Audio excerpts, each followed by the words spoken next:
हम लोग स्टार्ट कर चुके थे कि many times we hear people are assets but people are not assets, only good people are assets, rest are और लायबिलिटी। एक किसान की कहानी सुनाता हूं मैं आपको। एक बहुत मेहनती किसान था। वो बहुत मेहनत से अपने खेत की रक्षा करता था, बीज बोता था, फसल उगाता था, उसको काटता था और पैसे कमाता था। बड़ा ईमानदार था अपने काम के अंदर। लेकिन अब उसका खेत बहुत बड़ा हो गया, पैसे उसने कमा लिए तो आसपास का भी जमीन उसने खरीद लिया। अब उसको एक सपोर्ट सिस्टम का जरूरत पड़ा। अब उसको लगा मेरे से अकेले से नहीं होगा, तो मुझे कोई ना कोई आदमी चाहिए जो मेरी सपोर्ट कर सकता हो। तो उसने इंटरव्यू लिया 2-4 लोगों का कि यार क्या तुम मेरे खेत में मेरी सपोर्ट करोगे, ये तुम्हारा सैलरी है।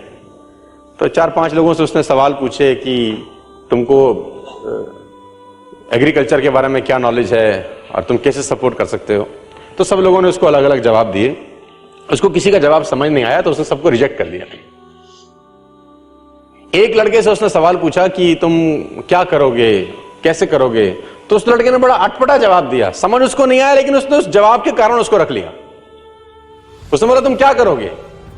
वो बोला I can sleep when the wind blows, जब बहुत तेज हवा चलेगी तो मैं सो जाऊंगा। उसको समझ नहीं आया, लेकिन उसने इसके अटपटे जवाब के कारण उसको रख लिया। इसका पता नहीं क्या मतलब है, देखते हैं।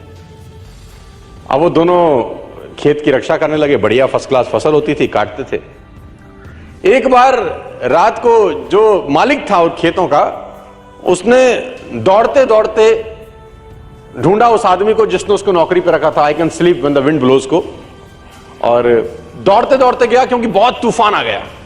तो उसको लगा यार ये फसल मेरी खराब हो जाएगी और जितने भी जानवर बंधे हुए हैं ये सब इधर उधर भाग जाएंगे। तो फटाफट देखो सो रहा है पागल आदमी, इतना तूफान में तो कम से कम इसको फसल की रक्षा करनी पड़ेगी, ऊपर कुछ डाले कुछ करे, जानवरों को पकड़े, ये देखे। और वो अंदर गया तो वो आराम से मस्त सो रहा था। उसने बोला उठ, तेरे को पता नहीं कि तेरी नौकरी क्या है? उसने बोला मैंने तो कहा ही था I can sleep when the wind blows. उसने कहा ये पागल बेवकूफ आदमी है, कहां मेरे पल्ले पड़ गया है, मैं खुद ही करता हूं, तो जब तक जागेगा तब तक काम हो जाएगा। वो फटाफट जाके देखा, उसने जितने उसके पशु थे वो फर्स्ट क्लास तरीके से उसने बांध के साइड पे ऑलरेडी रखे हुए थे। जितनी फसल थी उसकी बढ़िया तरीके से उसने चौकीदारी कर रखी थी कि कोई तकलीफ नहीं है। उसने बोला जाके सो जाओ, मैंने काम ऑलरेडी पहले से कर रखा है। I can sleep when the wind blows को समझ में आया। इसका मतलब बड़ा सिंपल ये था कि जब परेशानी आएगी तब काम करने की जरूरत नहीं है, काम हमेशा उससे पहले करके रख लेना चाहिए। तो ये जो अकाउंटेबिलिटी है ना यार, अकाउंटेबिलिटी बड़ी सिंपल है कि लोग काम तब चालू करते हैं जब तूफान आ जाता है ना। वो कहते हैं टेक अम्ब्रेला बिफोर रेन। आदमी को छाता हमेशा बारिश आने से पहले ले लेना चाहिए। और आपको पता होना चाहिए कि इस बिजनेस में आपका काम क्या है। यही टॉपिक हम लोग डिस्कस कर रहे थे। Recently I shared the dias with the chairperson of a five star hotel. अभी एक रिसेंट प्रोग्राम में मैं गया तो वहां एक ऐसी डायस पे मैं बैठा किसी के साथ, तो वो चेयरपर्सन था एक 5-स्टार होटल का। तो मैंने बोला आपका जो होटल है, मैं नाम अभी नहीं ले सकता, इतना अच्छा करता है और इतना जबरदस्त करता है, तो उसके पीछे क्या कारण है? उसने बोला मैक्सिमम जो हमारे होटल्स हैं उस एरियाज में है जहां पर गर्मी बहुत होता है।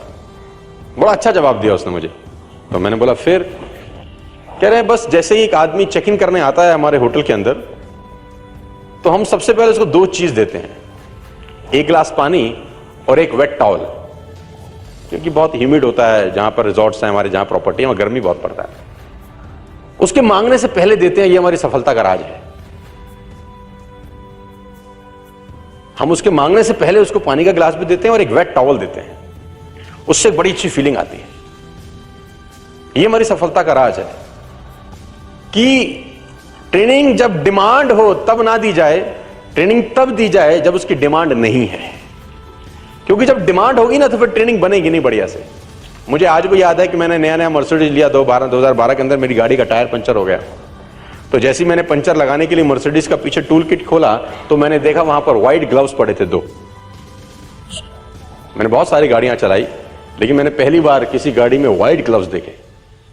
यानी मर्सिडीज को ध्यान था कि अगर इसकी गाड़ी पंचर हो गई और इसने पंचर लगाने की कोशिश की तो इसके हाथ गंदे ना हो। ग्लव्स 50 रुपए के आते हैं, कोई भी गाड़ी रख सकती है, लेकिन रखती नहीं है। यही फर्क है मर्सिडीज में और बाकी सारी कंपनी में। ₹50 के ग्लव्स आते हैं, किसी गाड़ी में नहीं आते, मर्सिडीज में आते हैं, मुझे पता नहीं बाकी और किसी ब्रांडेड कार में आते हैं कि नहीं आते, है ना। It already hardly cost ₹30 ₹40 for a pair of gloves. लेकिन देखिए वो कहां तक सोच रहा है आदमी, है ना। इसको बोलते हैं अकाउंटेबिलिटी, कि कहां तक सोचा जा सकता है। आपको इस बिजनेस के बारे में कहां तक सोचना है, मैं आपको एक कदम और आगे लेके जाता हूं तो आपको बहुत मजा आएगा। देखो, एवरेज नेटवर्कर मत बनना दोस्तों जिंदगी में। नेटवर्क मार्केटिंग एक बहुत बढ़िया प्रोफेशन है। 90% लोग नेटवर्कर तो हैं, लेकिन एवरेज नेटवर्कर हैं, एक्स्ट्रा ऑर्डिनरी नेटवर्कर नहीं है, एवरेज नेटवर्कर है। लेकिन आप मुझे बताओ, क्या आप अपनी लड़की की शादी किसी एवरेज इंसान से करना चाहोगे? सही है, so no loud and clear. क्या आपको अगर घर में किसी को मेडिकल तकलीफ हो गई तो आप चाहते हो कोई एवरेज डॉक्टर आपको देखे? आप चाहते हो कि एवरेज जो कार्डियोलॉजिस्ट है आप उसके पास जाओ? एवरेज व्यक्ति के पास जाके आप एवरेज स्कूल में अपने बच्चे को एडमिशन कराओ? आप चाहते हो कि कभी ऐसा हो? सर कभी चाहेंगे आप? तो नेटवर्कर भी एवरेज बनने का कोशिश मत करना यार। एवरेज की डेफिनेशन बताता हूं, आप नोट करिए, आपको मजा आएगा। एवरेज का मतलब क्या होता है? एवरेज की बड़ी सिंपल सी और प्योर डेफिनेशन है। कहते हैं lowest of the best and highest of the worst is average. Lowest of the best and highest of the worst is an average person.